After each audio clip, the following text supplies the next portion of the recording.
नमस्कार विद्यार्थी मित्रांनो, आपण मुंबई उच्च न्यायालय वाहन चालक परीक्षा या संदर्भाबद्दलचे जे मुख्य आपल्याला परीक्षेला येणारे जे संभाव्य क्वेश्चन आहेत, तर त्या संदर्भाबद्दलची चर्चा आपण या व्हिडिओच्या माध्यमातून करूया.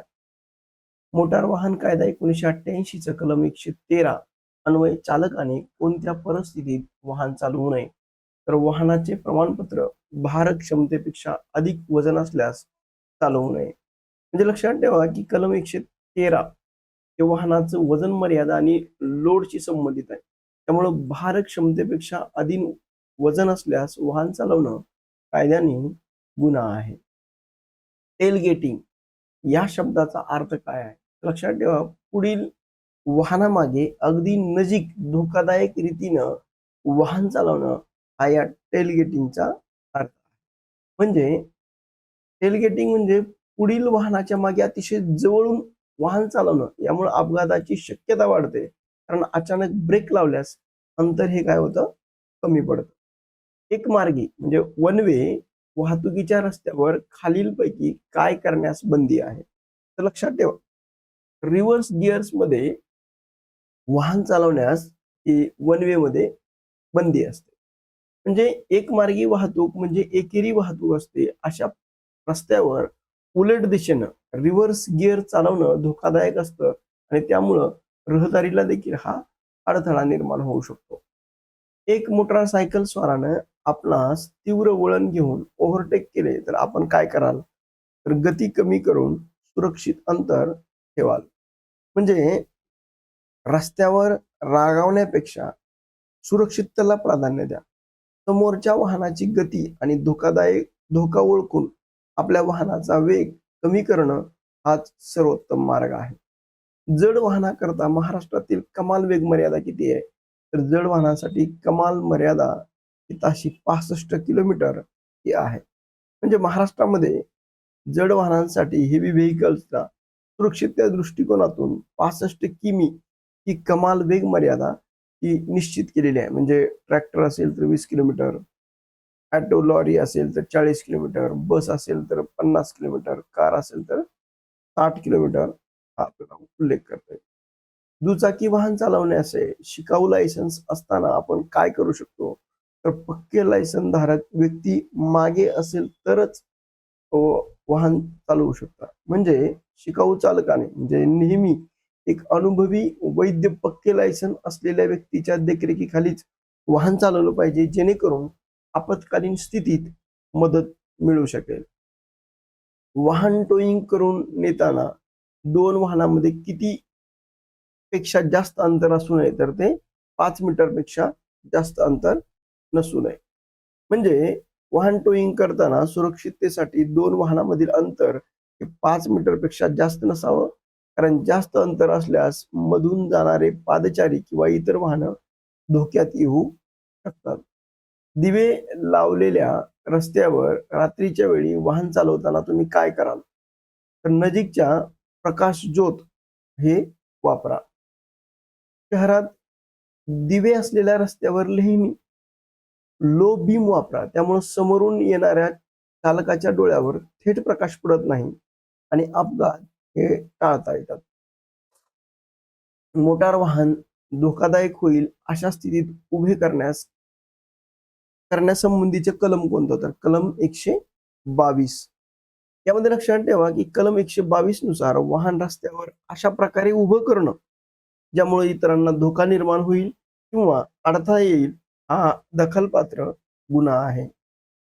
दिलेल्या रस्ता चिन्ह काय दर्शवतो? रेल्वे रुळाचं चिन्ह म्हणजे सुरक्षित रेल्वे क्रॉसिंग हे दर्शवतं. हे चिन्ह गेट असलेले रेल्वे क्रॉसिंग दर्शवतं, ज्याला सुरक्षित रेल्वे क्रॉसिंग असं म्हटलं जातं. वाहतूक चिन्हाच्या संदर्भाबद्दल आपण माहिती पाहू. वरील दिलेलं जे चिन्ह आहे तर हे काय दर्शवतं? दोन उंचवटे असलेलं चिन्ह काय दर्शवतं? लक्षात ठेवा, तर ते दर्शवतं धोकादायक खोल खड्डा आहे. आता लक्षात ठेवा की हे चिन्ह पुढे रस्ता खराब असल्याचं किंवा धोकादायक खोल खड्डा असल्याचं सूचित करतं. वाहन चालवताना वेग कमी करणं हे आवश्यक आहे.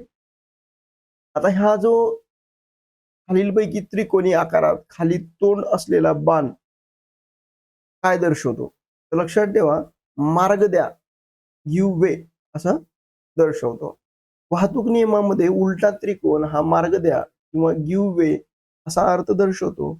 मुख्य रस्त्यावरील वाहनांना प्रथम जाऊ देणं हे चालकाचं कर्तव्य असतं.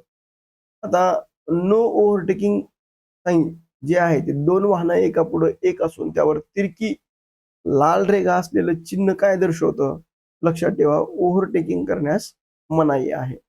म्हणजे हे चिन्ह हे सूचित करतं की त्या विशिष्ट क्षेत्रात ओव्हरटेक करण्यास सक्त मनाई आहे. साधारणपणे अरुंद पूल, वळण किंवा धोक्याच्या ठिकाणी हे चिन्ह वापरलं जातं. आता हे वाहतूक चिन्हामध्ये 3.5 मीटर असं लिहिलंय, त्याचा अर्थ काय होतो? तर लक्षात घ्यावा, 3.5 मीटरपेक्षा कमी उंचीच्या वाहनांना प्रवेश असा त्याचा अर्थ होतो. या चिन्ह उंचीची मर्यादा दर्शवते की ज्याचा अर्थ आहे 3.5 मीटर पर्यंत उंची असलेली वाहनं तिथून जाऊ शकतात. कमी उंचीचे पूल किंवा ओव्हरहेड वायर असलेल्या ठिकाणी हे चिन्ह असतं. हॉर्नच्या चित्रावर तिरकी रेघ असलेलं चिन्ह काय दर्शवतं? लक्षात ठेवा, हॉर्न वाजवण्यास मनाई आहे हे दर्शवतं. म्हणजे हे चिन्ह शांतता क्षेत्र दर्शवतं, जिथं हॉर्न वाजवण्यास कायदेशीर मनाई असते. विशेषतः शाळा आणि रुग्णालयाच्या परिसरात हे चिन्ह प्रामुख्यानं पाहायला मिळतं. वाहतूक नियमाच्या संदर्भाबद्दल आपण पाहूया. फुटपाथ विरहित रस्त्यावर पादचाऱ्यांनी काय करावं? तर लक्षात ठेवा की रस्त्याच्या उजव्या बाजूनं हे पादचाऱ्यांनी चालावं. म्हणजे फुटपाथ नसलेल्या रस्त्यावर चालताना सुरक्षिततेसाठी पादचाऱ्यांनी नेहमी समोरून येणारी वाहनं दिसतील अशा पद्धतीनं म्हणजेच रस्त्याच्या उजव्या बाजूनं चालावं. भ्रमणध्वनी अर्थात मोबाईल फोनचा वापर कधी करू नये? तर लक्षात ठेवा, वाहन चालवताना ह्या भ्रमणध्वनीचा वापर हा करू नये. म्हणजे वाहन चालवताना मोबाईल फोनचा वापर केल्यास चालकाचे लक्ष विचलित होऊन गंभीर अपघात होऊ शकतो. म्हणून या काळात फोनचा वापर कधीच करू नये. हे कायद्याने गुन्हा आहे. दुचाकी वाहनावर 2 पेक्षा अधिक व्यक्ती स्वार असल्यास काय काय करावं? तर ते लक्षात ठेवा, ते कायद्याने गुन्हा आहे. दुचाकी वाहनावर केवळ 2च व्यक्तींना बसण्याची परवानगी असते. 2 पेक्षा अधिक व्यक्ती स्वार असणं हे मोटार वाहन कायद्याचं उल्लंघन आहे. यामुळं गाडीचा तोल हा जाऊ शकतो. LMV चा पूर्ण अर्थ काय आहे? तर लक्षात ठेवा, लाईट मोटार व्हेइकल हा त्याचा अर्थ आहे. म्हणजे LMV लाईट मोटार व्हेइकल हलकी मोटार वाहनं होय, ज्यामध्ये कार, जीप, डिलिव्हरी व्हॅनचा समावेश होतो. हा प्रश्न बऱ्याच वेळा पोलीस भरती किंवा इतर परीक्षांमध्ये हा विचारलेला आहे. धुके असताना वाहन चालवताना काय करावं? तर लक्षात ठेवा, दृश्यता कमी असल्यानं हेडलाईन लावून हा प्रवास करावा. धुक्यामुळं समोरचे रस्ते स्पष्ट दिसत नाहीत. दृश्यमानता वाढवण्यासाठी हेडलाईट चालू ठेवणं, फॉग लॅम्पचा वापर करणं आणि सावकाश प्रवास करणं हे आवश्यक असतं. म्हणजे लक्षात ठेवा, खड्ड्यांमुळं वाहनाचं नियंत्रण सुटू शकतं. म्हणून वेग हा कमी करा. म्हणजे वेग कमी असू द्या, अंतर राखा. या पद्धतीचं पुढील वाहनांमध्ये पुरेसे अंतर ठेवणे जेणेकरून अचानक ब्रेक हे लावता येईल. सस्पेन्स जपा म्हणजे मोठ्या खड्ड्यात गाडी हळू नेल्यास गाडीचं नुकसान टळू शकतं. त्याच्यानंतर हे चिन्ह नियामक चिन्ह आहे. मुख्य रस्त्यावर येणाऱ्या वाहतुकीला हे प्राधान्य द्या. गोल रस्ता राऊंड टेबल कॉल असेल तर त्याला उजवीकडून येणाऱ्याला मार्ग द्या. आता समजा ओव्हरटेकिंग केव्हा टाळायचं? तर अरुंद पुलावर असताना, तीव्र वळण असेल तेव्हा, समोरून वाहन येत असेल तर, जेव्हा ओव्हरटेकिंग प्रतिबंधित असेल त्यावेळी ओव्हरटेकिंग हे टाळलं पाहिजे. उंची मर्यादा, जड वाहनाची उंची जास्त असते. शहरी भागात मेट्रोचं काम, रेल्वेचे पूल किंवा वीज वाहिन्या सुरक्षित ठेवण्यासाठी 3.5 मीटर किंवा 5 मीटर अशी मर्यादा लावली जाते. नियमाचं उल्लंघन केल्यास अपघातासह सरकारी मालमत्तेचं नुकसान होऊ शकतं. त्याच्यानंतर शांतता क्षेत्रामध्ये जे शिष्टाचार असतो त्या संदर्भात सायलेन्स झोन शिष्टाचार. त्याच्यामध्ये रुग्णालय असेल तर रुग्णांना आवाजाचा त्रास होऊ नये म्हणून हॉर्न वाजवू नये. शाळा असेल तर विद्यार्थ्याचं लक्ष होऊ नये म्हणून शांतता राखावी. यासाठी न्यायालयीन कामकाजात व्यत्यय टाळणं हे आवश्यक असतं. पादचाऱ्याच्या सुरक्षितेसाठी लक्षात ठेवा, जेव्हा आपण रस्त्याच्या उजव्या बाजूने चालतो तेव्हा समोरून येणारं वाहन आपल्याला स्पष्ट दिसतं. त्यामुळे वेळी सावध होऊन आपण बाजूला होऊ शकतो. हे तत्व हायवेवर चालताना अत्यंत महत्वाचं आहे. ड्रायव्हिंग आणि मोबाईल एक जीवघेणा प्रवास.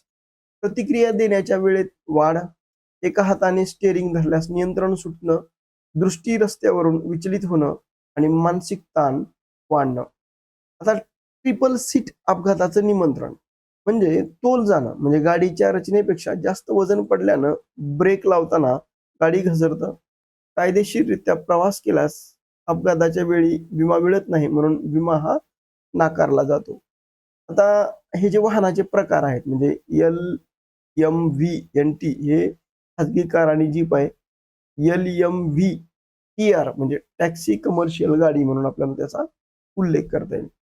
आता धुक्यात वाहन चालवताना काय काळजी घ्यायची, तर कधीही हाय बीम हेडलाईट वापरू नका. कारण प्रकाश धुक्यावर परावर्तित होऊन डोळ्यावर येतो.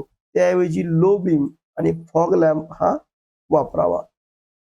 यामध्ये लक्षात ठेवा की महत्वाची चिन्ह एका नजरेमध्ये उलटा त्रिकोण, मार्ग द्या, लाल वर्तुळात हॉर्न. तर लाल वर्तुळात हॉर्न असेल तर ते हॉर्न वाजवू नका. 3.5 मीटर चिन्ह असेल तर त्याची उंचीची मर्यादा आहे. आता कायद्याचं पालन आणि दंडाच्या माहितीमध्ये लक्षात ठेवा, विना हेल्मेट प्रवास ₹500 दंड, ट्रिपल सीट ₹1000 दंड आणि ड्रायव्हिंग करताना मोबाईल वापरत असाल ₹5000 दंड. त्याच्यानंतर तेव्हा लक्षात ठेवा गोल्डन रूल्स काय आहेत? हेल्मेट वापरा, सीट बेल्ट लावा, मद्यपान टाळा. हे गोल्डन रूल आपल्याला सांगता येईल. सर्व रस्ते चिन्हाचे आकार लक्षात ठेवा. त्रिकोण असेल सावधानता, वर्तुळ असेल तर नियम, कलमे ही तोंडपाठ करा. तांत्रिक प्रश्नावर अधिक भर द्या. रस्त्यावरील संकटकालीन क्रमांकामध्ये लक्षात ठेवा पोलिसांचा 100 क्रमांक, रुग्णवाहिकाचा 108, हायवे हेल्पलाईन 1033 हे आपल्याला लक्षात ठेवायचं आहे. सुरक्षित प्रवासासाठीची 5 सूत्र लक्षात ठेवा. नेहमी डाव्या बाजूने चाला, वळण घेताना इंडिकेटरचा वापर करा, रात्री डिपरचा वापर करा, अतिवेग टाळा आणि वाहतूक पोलिसांच्या सूचनांचं पालन करा. आता रस्ता सुरक्षा शपथ काय आहे? तर मी शपथ घेतो की सर्व वाहतूक नियमांचं पालन करेन आणि माझा प्रवास सुरक्षित बनवून देशाचा एक नागरिक होईन. धन्यवाद. तुम्हाला जर हा व्हिडिओ आवडला तर तुम्ही लाईक करा, शेअर करा आणि सबस्क्राईब करायला विसरू नका. Thank you.